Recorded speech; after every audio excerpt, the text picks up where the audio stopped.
হ'ব আপোনালোকৰ? মই আপোনালোকক এইটো লিগেল প্ৰচেছটো বিষয়ে ক'ব বিচাৰিছোঁ। যেতিয়া কোনো ঘটনা বিদেশত ঘটে, অপৰাধ বিদেশত হয় আৰু তাত ভাৰতীয় যদি কোনোবা নাগৰিক জড়িত থাকে, সেই ভাৰতীয় নাগৰিকক বিৰুদ্ধে যদি আমি আদালতত গোচৰ চলাব কাৰণে ভাৰতীয় নাগৰিক সুৰক্ষা সংহিতাৰ 208 ধাৰাত চেণ্ট্ৰেল গভৰ্ণমেণ্টৰ কেন্দ্ৰীয় চৰকাৰৰ অনুমোদন লাগে। সেইটো এটা মেণ্ডেটৰী প্ৰভিজন। কেন্দ্ৰীয় চৰকাৰৰ অনুমোদনটো খুব দৰকাৰ। আমাৰ এই ঘটনাটো যিহেতু বিদেশত হৈছিল আৰু সেইকাৰণে আমি কেন্দ্ৰীয় চৰকাৰৰ ওচৰত ধাৰা 208 BNSS অধীনত আমি আবেদন জনাইছিলোঁ আৰু আমি কেন্দ্ৰীয় চৰকাৰৰ পৰা ইতিমধ্যে আজি অনুমোদন পাইছোঁ। গতিকে কেছটো আগবঢ়াই নিবৰ কাৰণে এইটো আমাৰ কাৰণে খুব সুবিধাজনক হ'ব। চাৰ্জশ্বিট কেতিয়ামানে দিব ছাৰ? আমি নিশ্চয় সময়মতে দিম। আমাৰ যি ডিচেম্বৰৰ পূৰ্বে দিয়াৰ কথা মুখ্যমন্ত্ৰী নিশ্চয় আমাৰো টাৰ্গেট সেইটো। আমি তাৰ সেই সময়ৰ ভিতৰত আমি সম্পূৰ্ণ কৰিব পাৰিম। ছিংগাপুৰৰ পৰা যি CCTV ভিজুৱেলছ অহাৰ কথা আছিলে সেইবোৰ লাভ কৰিলে নে? ছিংগাপুৰৰ পৰা যিখিনি আমাৰ দৰকাৰী তথ্য আছিল আমি বহুখিনি পাইছোঁ।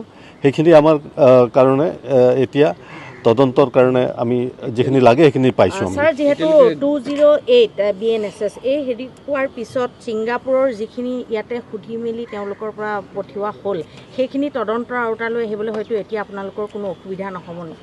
এতিয়া একো অসুবিধা নহয়, কাৰণ আমি যিহেতু গোচৰটো চলাবলৈ কেন্দ্ৰীয় চৰকাৰৰ অনুমোদন পালোঁ। সেই অনুমোদনটো আমাক মানে ট্ৰায়েল চলাবৰ কাৰণে লাগে, আগতীয়াকৈ নালাগে। গতিকে আমি এতিয়া আদালতত যাতে কেছটো সুকলমে চলিব পাৰে সেই হিচাপে আমি কেন্দ্ৰীয় চৰকাৰৰ পৰা অনুমোদনটো পালোঁ আণ্ডাৰ ছেকশ্যন 208 BNSS। যিহেতু তেওঁলোকক পুনৰ আপোনালোকে আৰু সোধা পোছা কৰাৰ তেনেকুৱা কৰিব পাৰিব এতিয়া আপোনালোকৰ? সেইটো দৰকাৰ হ'লে পাৰিম। এতিয়া আণ্ডাৰ ইনভেষ্টিগেশ্যন আছে কেছটো। গতিকে কাৰোবাক যদি সোধ পোছ কৰিব লাগে সেইটো নিশ্চয় আমি পাৰোঁ। টোটেল কিমানমান হ'ল এতিয়ালৈকে? আজিৰ দিনটোত বহুত মানুহ আহিছে। আমি প্ৰায় এতিয়া আপোনাৰ 160 জনতকৈ অধিক উইটনেছ বা বিভিন্ন মানুহৰ ষ্টেটমেণ্ট লৈছোঁ।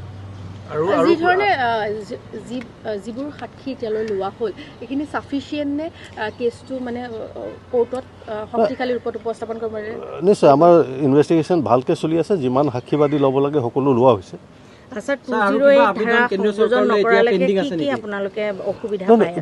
208 ধাৰাটো সংযোজন কৰা নহয়, এইটো এটা প্ৰচিজাৰেল ষ্টেপ।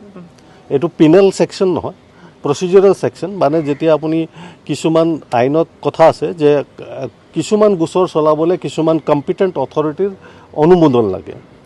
গতিকে যেনেকৈ প্ৰচিকিউশ্যন মানে সেইটো এটা আইনৰ প্ৰচিজাৰেল কথা ছিষ্টেম আছে আৰু সেইটো এই ধাৰাটোৰ মতে আমি সেইটো ল'ব লাগে এই কেছত, আৰু সেইটো আমি লৈছোঁ আৰু পাইছোঁ। এতিয়া নোপোৱাহেঁতেন অসুবিধা হ'লহেঁতেন হয়তো? নিশ্চয় নিশ্চয়, এইটোতো মেণ্ডেটৰী প্ৰভিজন। যেনেকৈ প্ৰচিকিউশ্যন চেংচন বুলি কোৱা হয় ইয়াক। প্ৰচিকিউশ্যন চেংচনটো মেণ্ডেটৰী বস্তু। গতিকে 208তো আমাক প্ৰচিকিউশ্যন চেংচন লাগে। 208 BNSSত আমি প্ৰচিকিউশ্যন চেংচন পাইছোঁ।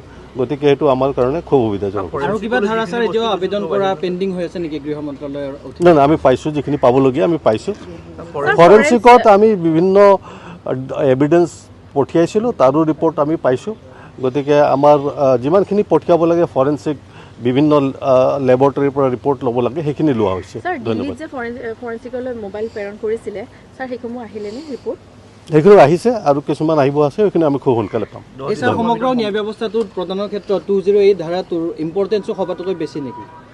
নিশ্চয়, সেইটো এটা মই যিটো ক'লোঁ আইনত যিটো ব্যৱধান আছে 208 ধাৰাৰ BNSSৰ যিটো প্ৰভিজন আছে সেইমতে যদি বিদেশত ঘটনা হয় আৰু কোনোবা ভাৰতীয় নাগৰিকে যদি বিদেশত কিবা অপৰাধ কৰে, তেওঁৰ বিৰুদ্ধে গোচৰ চলাবলৈ